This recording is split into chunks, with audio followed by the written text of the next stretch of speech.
समूरी सोन अज जो असी सिंध के कल्चर के दिहाड़े से प्रोग्राम मल्हाए रहा आहियूं। इन में असां सभिनी के घुर्जे त सिंध के शान मान इज्जत एहतराम के कायम रखंदे पंहिंजी सिंधी सकाफ़त के उजागर करणो आहे, पंहिंजे ॻोठनि के तरक़ी ॾियाणी आहे, पंहिंजी माउरनि के मिठड़नि माण्हुनि के उन्हनि जी इज्जत अफ़साई करनी आहे। पर गॾोगॾु तइलीम के मैदान में पंहिंजे नौजवाननि के पंहिंजी ॿारनि के पंहिंजे नियाणियुनि के अॻिते वधायो त जीअं सुखी ऐं सताबी रहे।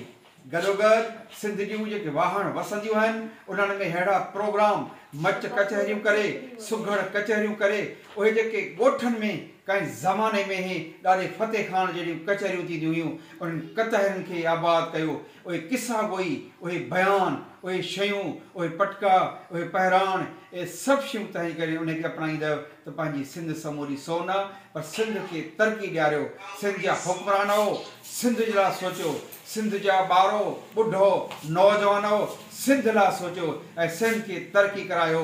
ऐं गॾोगॾु शहीद सूर्य बादशाह जी उन अज़म, उन हौसले, उन गणग बंगले ते जेको गाज़ियुनि खे ख़िताब कयो त वतन खपे या कफ़न खपे, असांखे अहिड़ो वचन खपे हिन सिंधड़ी जे लाइ, हिन धरती जे लाइ पंहिंजी जान बि हाज़िर करियो। पर सिंध जा सपोर्टरो उथो ऐं हिन धरती खे बचायो, धरती जी तरक़ी जी जेका आहे सो उन जी मान ऐं मर्तबो वधायो।